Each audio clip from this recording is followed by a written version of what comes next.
നമസ്കാരം. ശ്രീനാരായണ ഗുരു open university degree ക്ലാസ്സുകളിലേക്ക് പ്രിയ വിദ്യാർത്ഥികൾക്ക് സ്വാഗതം. മൾട്ടി ഡിസിപ്ലിനറി പേപ്പർ ആയിട്ടുള്ള ഹിസ്റ്റോറിക്കൽ ടൂറിസത്തിലെ 4th ബ്ലോക്കിലെ 2nd യൂണിറ്റ് ആണ് നമ്മൾ ഈ ഒരു ക്ലാസ്സിൽ ഡിസ്കസ് ചെയ്യുന്നത്.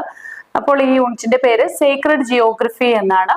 സേക്രഡ് ജിയോഗ്രഫി ഈ ഒരു യൂണിറ്റിൽ നമ്മൾ ഡിസ്കസ് ചെയ്യുക കേരളത്തിലെ പ്രധാനപ്പെട്ട പിൽഗ്രിം സെന്റേഴ്സിനെ കുറിച്ച്, തീർത്ഥാടന കേന്ദ്രങ്ങളെ കുറിച്ചാണ് നമ്മൾ ഈ ഒരു യൂണിറ്റിൽ ഡിസ്കസ് ചെയ്യാൻ പോകുന്നത്. ഒന്നാമത്തേത് ശബരിമലയാണ്. കേരളത്തിലെ ഏറ്റവും പ്രധാനപ്പെട്ട ഒരു തീർത്ഥാടന കേന്ദ്രമാണ്. കേരളത്തിന്റെ മക്ക എന്നൊക്കെ അറിയപ്പെടുന്ന ഒരു കേന്ദ്രമാണ് ശബരിമല. പത്തനംതിട്ട ജില്ലയിലാണ് ഇത് സ്ഥിതി ചെയ്യുന്നത്. ലോകപ്രസിദ്ധമാണ് ഈ പറയുന്ന തീർത്ഥാടന കേന്ദ്രം ശബരിമല. അതുപോലെ നമുക്കൊരു മോറൽ അതുപോലെ ലെഷർ ട്രിപ്പുകൾക്ക് വേണ്ടി, സഞ്ചാരത്തിന് വേണ്ടിയിട്ട് പ്രകൃതിയുമായിട്ട് വളരെ പ്രകൃതി രമണീയമായിട്ടുള്ള ഒരു കേന്ദ്രമാണ് ശബരിമല. പശ്ചിമഘട്ട മലനിരകളിലെ മനോഹരമായിട്ടുള്ള ഒരു നിബിഡ വനമേഖല കൂടിയാണ് ഇത്. ശബരിമലയുടെ ഒരു തീർത്ഥാടന പ്രാധാന്യം എന്ന് പറയുന്നത് ശബരിമല ധർമ്മശാസ്താവിന്റെ, അയ്യപ്പന്റെ ക്ഷേത്രമാണ്. ലോകത്തിലെ ഏറ്റവും വലിയ തീർത്ഥാടന കേന്ദ്രം കൂടിയാണ്. ഇവിടെ തീർത്ഥാടന ഒരു ഫെസ്റ്റിവൽ ആയിട്ടുള്ള മകരവിളക്ക് മഹോത്സവം നടക്കുന്നത് ഇവിടെയാണ്. മകരസംക്രാന്തി സമയത്താണ് ഈ മകരവിളക്ക് മഹോത്സവം നടക്കുന്നത്. ഇനി പ്രകൃതിയോട് വളരെ ഒത്തുചേർന്ന് നിൽക്കുന്ന സഹ്യപർവ്വത നിലയില് മലനിരകളിലാണ് ഈ ഒരു പ്രദേശം സ്ഥിതി ചെയ്യുന്നത്. നിബിഡ വനമാണ്. തേനൂക്കി, കാന്തമല, പുൽമേട്, ഇങ്ങനെ പൊന്നമ്പലമേട്, ഇങ്ങനെ തുടങ്ങിയ പ്രധാനപ്പെട്ട കേന്ദ്രങ്ങളൊക്കെ മനോഹരമായിട്ടുള്ള പ്രകൃതി രമണീയമായിട്ടുള്ള സെന്റേഴ്സ് ഒക്കെ ഇതുമായിട്ട് ബന്ധപ്പെട്ട് വരുന്നതാണ്. പമ്പ നദിയാണ് മലയിലൂടെ ഒഴുകുന്ന ഒരു നദിയാണ് പമ്പ. അത് ഇന്ന് ഈ കേരളത്തിലെ ദക്ഷിണ ഗംഗ എന്നൊക്കെ അറിയപ്പെടുന്ന നദിയാണ് പമ്പ നദി.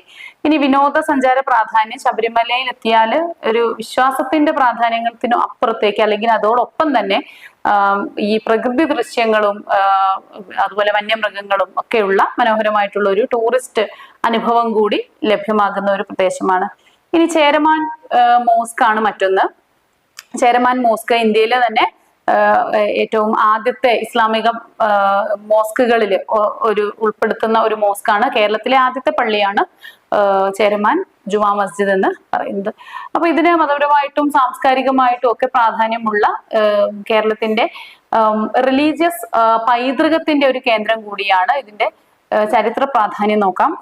629 ഈ ഒരു പള്ളി, ചേരമാൻ പള്ളി പണി കഴിപ്പിക്കുന്നത്. പ്രവാചകൻ മുഹമ്മദിന്റെ കാലഘട്ടത്തിൽ സ്ഥാപിതമായതാണ് എന്ന് കരുതപ്പെടുന്ന ഒരു പള്ളിയാണ് ഇത്.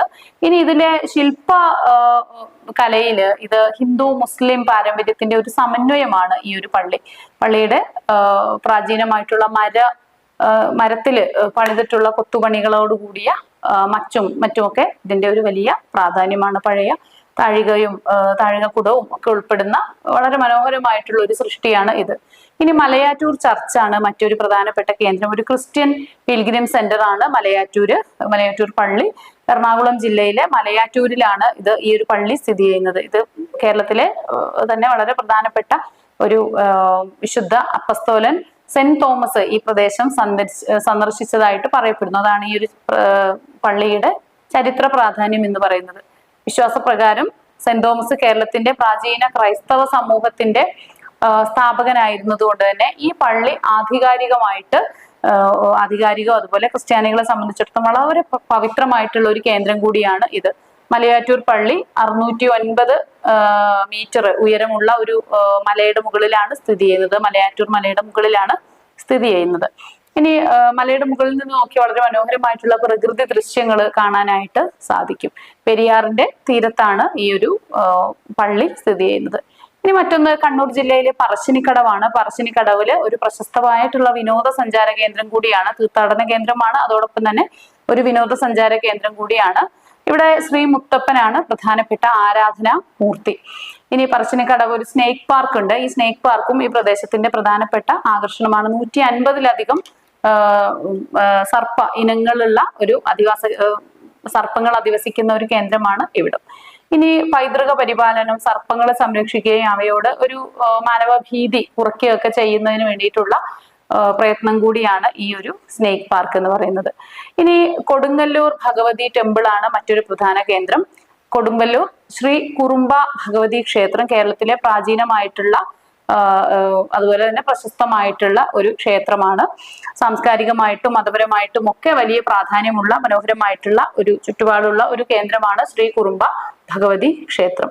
അപ്പൊ ഈ ഒരു ക്ഷേത്രത്തിന്റെ ഒരു ഹിസ്റ്ററി എന്ന് പറയുന്നത്, അല്ലെങ്കിൽ അത് സംബന്ധിച്ച ഒരു വിശ്വാസം എന്ന് പറയുന്നത്, മഹിഷാസുരനെ സംഹരിച്ച ഭഗവതിയുടെ കുടിയിരിപ്പാണ് ഈ പറയുന്ന ഭഗവതി ക്ഷേത്രം എന്നതാണ് പ്രധാനപ്പെട്ട വിശ്വാസം.